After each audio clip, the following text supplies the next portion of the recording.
What is that in back of you, Ryan Hammer? What's that in back of you? It's my old booking photo. Let me see that.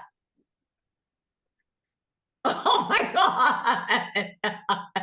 No, are you serious? That is not the man I know. But if I stay right here, I could like it'll matter of fact, it'll give it that effect. That's like the AI stuff, right? Exactly. Well, I kind of like that as a background because that certainly it was the background of your life for a long time. Yes, it was. You know, I wanted to talk to you specifically about your observation of Gogi. I've lived Gogi 22 years. Coach Johnny has lived it 22 years. Certainly, you have dove in and swam with us for a long time, and you know Gogi very well. And you have watched people integrate these tools into their life all the time, and you have seen the power of it. I wanted to find uh, I wanted to give you the opportunity to kind of share with us your observation of how are the Gogi tools working in the lives of individuals who are moving beyond addiction. What have been your observations? What usefulness do you find in the tools? I just want to hear from you and your perspective. I think coach, like for me, and this is something I stress with my organization because we're planning on actually doing Gogi meetings inside our transitional housing once it gets started. But I think the simplicity, easy to learn. Some of them are kind of silly, which kind of takes kind of like breaks the ice from our past lifestyle, us wearing all these masks, trying to be hard all the time, whether we're on the streets or in the prison, on the yard. And I think it's just simple way to, and I don't know, man, just the names right there is kind of like an icebreaker that just helps people become comfortable with them and apply them in their life. I know me, um, let's see, claim responsibility, boss of my brain, and I believe belly breathing um, are kind of like the three tools or four tools I should say that I kind of use out here the most. And what is your vision for utilizing the tools in kind of sober living or reentry environments? What's your vision, and why do you think it's a vision worth putting some energy toward? So one is what I've noticed out here is they do need coping skills. It's one thing to face stressors in there, but it's another thing to face stressors out here during facing coming off of long-term incarceration. So they're gonna need some type of tools. I noticed a lot of lifers now they're coming out with a lot of mental health issues like anxiety, PTSD, and I think some of the tools, especially belly breathing, um, helps me. I have real bad anxiety. The other day we went to MB2 racing and just putting on a helmet, one of those protective helmets that you put, I started freaking out, and yeah, I didn't last through the race through the rest of the race course. So it was anxiety like that, but I went to my tools and kind of calmed myself the situation, went through the first race, but the next three I kind of like tapped out because yeah. But I think it was the belly breathing and just yeah, telling myself that it's not that serious. I'm gonna be all right. Well, can you talk to me a little bit about anxiety? Because I know a lot of people suffer from anxiety. How can the tools be applicable to kind of quieting the mind or quieting the body or quieting whatever is going on? Because when we get into an anxious state, we are vulnerable to things like addiction or our old habits and things like that. So anxiety can kind of be like poking the bear and then spiraling down to bad decisions. Can you talk a little bit about that whole process when you put the helmet on and you did the one race and then you had to tap out on the others? Talk to me about viscerally, what was that like, and how did you calm your body down? So one, of course, is deep breaths, which is belly breathing. A lot of people count to 10. That stuff doesn't work. It's just taking deep breaths, focusing. You could apply the boss of my brain because at that point, it was the emotional part. the destructive thinking, the catastrophic thinking, like, oh, the end of the world. And I have to control that through the tools, because if not, it turns into a panic attack. And that's when I start freaking out, and maybe the ambulance is called, or I don't know, or somebody gets accidentally uh, tackled or something. I really just go into a whole crazy yeah, panic attacks. It's that that fight or flight thing, but it's mostly the, you can't control it. It's yeah. So I think recognizing what part of the brain is taking control at that time, which was my emotional part, uh starting to short breaths, uh looking around, panicking, like if I had no way out. I calmed myself down, taking breaths, took off the helmet, and yeah, told myself pretty much everything was going to be all right. So that was the smart part. Going back to my tools, I remember one of them, I think I got this one from Johnny, but it's a tool that says it's like a coping tool that we say that this feeling is not final, like it's going to pass in that sense. And that's kind of like the thing that I go through when I do have anxiety, is this feeling's going to pass. Whatever's triggering it, this feeling's going to pass. The guy in back of you on that image, did he Yes. have coping tools? So he had coping. We all had coping tools, but they're destructive coping tools. We coach through addiction, and there's many addictions, not just substance abuse. The gang life, the criminal life, me selling drugs, me doing robberies. That was all an addiction too. So, yeah, he had ways of coping, but look where they got it. Yeah. Coach Johnny, how long have you known Ryan, and did you know him in that state of that picture in the background? Actually, we went to high school together. No, I'm Oh, joking. seriously? No, we didn't go to high school together, but we grew up together. We knew each other for a long time. We met in prison, and I met the guy behind him who tried to kill him. Um, I was familiar with him, and then I got to witness his transformation. And the interesting part is, I paroled in 2018, and I got out and just continued to grind and work. And I get a letter in the mailroom, and it's from Mr. Hammer, and he's like, "Man, I'm ready to change. I need some support." And we started sending him Gogi material, and he started really um, really devouring it. And I've been to lunch with him, so I understand what that means. So he really got involved, got really let some stuff out, and really participated and contributed to what he was putting in the material. So it's great to Mhm. be able to see him really transform his life, and then get out and then come volunteer in the mailroom, get a But job. he didn't have a lot of time on the inside when he was doing Gogi. He was kind of just grabbing it right before he got out. It wasn't like he had 10 years of Gogi.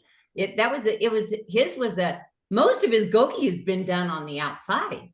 Yeah, we did a Right? few courses inside, but it was towards the end of his sentence. And I think something we share is like, whatever gets you in the chair, whatever gets you in the seat. And we're all on our own journey, and we arrive at different times.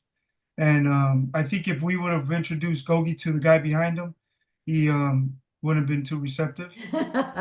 So, being able to and also too, like he had the opportunity to see some of us participate in Gogi, and see how it really transformed our lives, and how it contributed to us being free while we're in prison. So I think you got to see that, and I think that's the experience for some is, I have to see it before I could believe it. I don't know if that's true for Ryan or not, but some, like, I have to see it before I can even believe it. And as they've seen people participate and grow and transform their lives, they're like, man, I need some of that. Ryan, if you were sitting in a cell with the guy behind you, and you were just sitting in a cell with him, and you really wanted to provide some help, some inspiration, what would you have said to that guy? I think I would probably focus on just looking at how twisted our belief system was. The old ideology of the gang, willing to die for something that doesn't really matter anything out here. Well, at that time, it meant the world to us, but just focusing on that ideology of how that lifestyle is an addiction and just trying to show them that there's another way of change. It's funny because like with GOGI, it was something that was introduced to me based upon another guy speaking, another former lifer. He's out now, speaking to his attorney finding out that there was GOGI being offered at the facility. And so he told me like, oh, it's board recognized. And so that kind of like piqued my interest. Like, oh, it's board recognized. So it was kind of like I was doing it just for the board. But then eventually you see the power in it because it's kind of like AA. You see people who've done AA 10 years, 15 years, 20 years sober, and they give credit to AA and NA. Well, you see that since the founding of GOGI, you've seen people still continuing on. Johnny's a testament of that. 2018, he still was doing the mailroom and eventually, manipulated me into doing it. No. I loved every minute of you being there. And even if you manipulated you pulled along some of your fellow workers and you made yes. and used it as a training. We actually were getting paid from our work and as well as getting some GOGI training. Yeah, and that's where I really realized that you are a delegator at heart. Yeah, you managed to delegate very, very well. Good leadership skills, Ryan. Good leadership skills. Yeah. So anybody can make the changes, the transition that you've made from that guy behind you to the man you are now? Anybody can? Anybody can. I like the way that the steps are put up, the tools of the body, because it really does start. I like this saying, what you think, you believe, and what you believe, you act on. That was something that I kept pounding in my head. So that goes along with Boss of My Brain. You have to change that belief system, man. You can't let that old habit, emotional part rule your decision making. At some point, you have to catch it and replace that old belief system with the new belief system, and that's functioning with the smart part. If not, you're gonna keep there ain't gonna be no positive actions, as we say. Coach Johnny, what do you like the most about Ryan? He's so likable in so many ways, but what do you like the most about him? One is his heart. Like he has an amazing heart. He has a great sense of humor. He's a hard worker. There's a lot of qualities that I admire about him. His leadership. He'll when he was I was in prison with Ryan, and he worked in the library. And one thing he created in the library was a resource center for everybody there. I've always experienced him as thinking about other people, oftentimes before himself. That's a quality like I believe he's always had. Never probably didn't always practice. But when you're in prison, you get to meet people, and they're a result of their family and their upbringing, and the choices we make are the choices we make, but the heart that you have is from them. And I know his mom, and his mom's an amazing human being, and the heart that she has for him, and the success that she wants for him. He's an amazing son. He's an amazing friend. He's an amazing coworker. Depends if you ask Erica or not. But he's just, he's the kind of person who wants to help. And those qualities are something that contribute to ultimate freedom. If you can practice those traits, and even if you say you don't have them, go grab them. They're free for the taking. Identify things in people that you like. And those are a few of the things that I love about Ryan. He's an amazing example of transformation. He's an amazing example of ultimate freedom, and he's experienced some hardships. He's experienced some rough times with his PO, and he reached out. He reached out to me and Coach Taylor, and he's like, "Look, this is what's going on. I need your support. What do we need to do?" You know what I mean? And oftentimes people, like you said, the guy behind him had coping skills, but they weren't coping skills that brought the best results. They were coping skills that gave him instant gratification, and instant gratification doesn't last. And the Ryan that I know today looks for solutions and look for community and look for help to help him get the vision and the goals and the dreams that he says that he wants, and accept responsibility for his choices.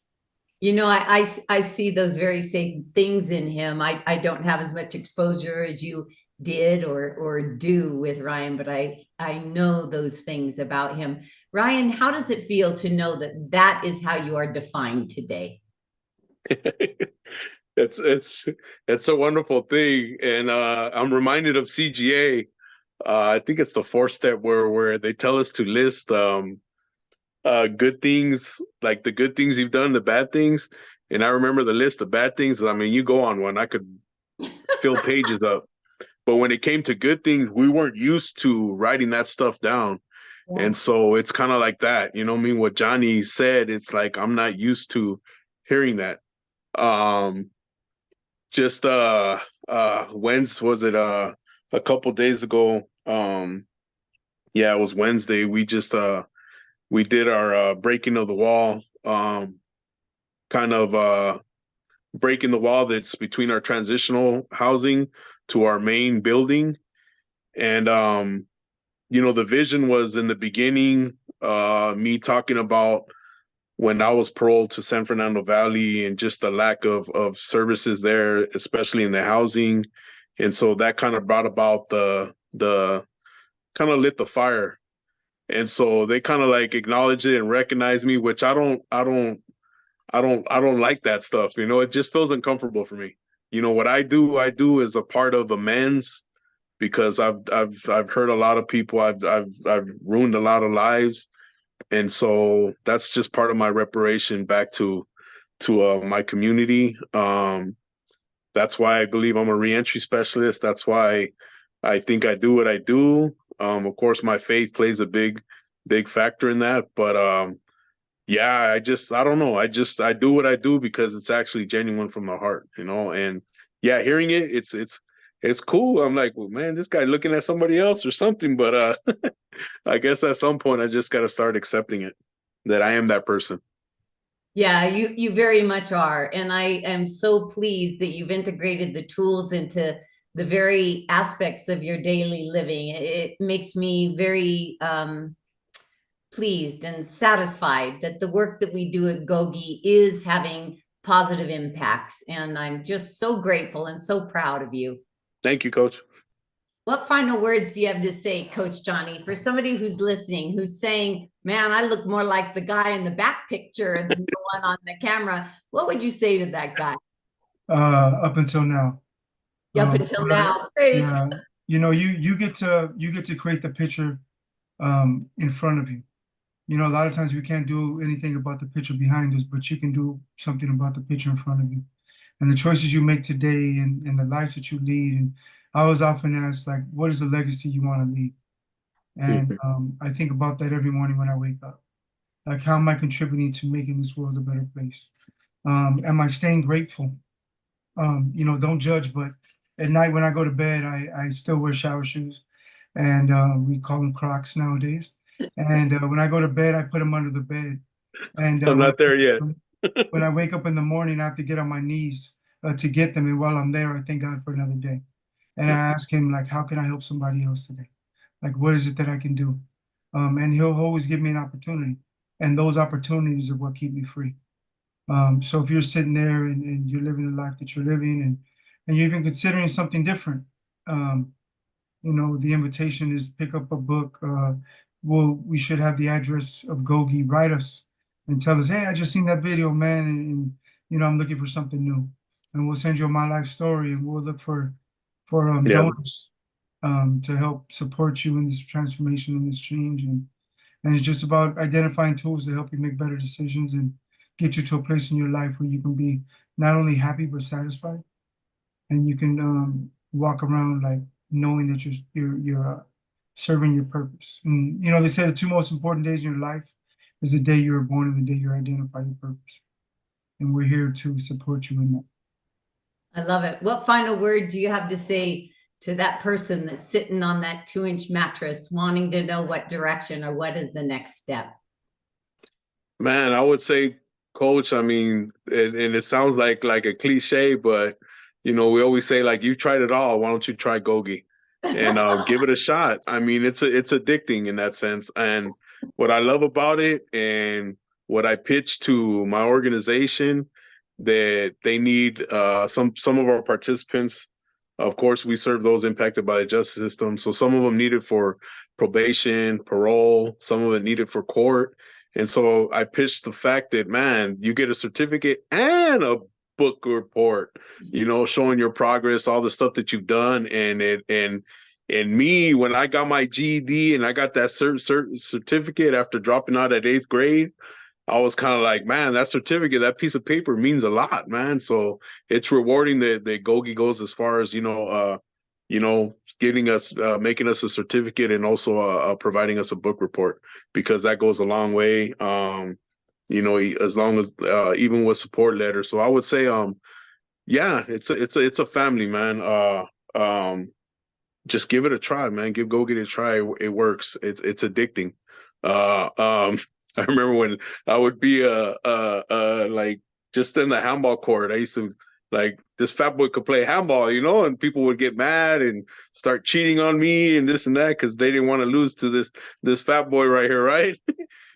And so I would be getting out of character sometimes, and then people would just like say something like, boss of my brain or belly breathing, just to kind of like get me out of that mind state of anger and possibly turning into some type of verbal aggression. But yeah, so it was kind of like just moments like that it would just snap you out of it when you are trying to when somebody's trying to get you out of character or something, Well, I'm so grateful that we got you in between all the different jobs that you're doing. I really, really want to be there for the very first meeting in one of your homes. I want to be a fly on the wall, just watching your GOGI expand. And we're there to support you. Anything that you need, Yes. GOGI's there for you. And I believe that 100%, Coach. And on that note, we'll say goodbye. It's so good to see you again. And thank you for taking the time. Thank you all. All right, Johnny, Coach. Bye, dear.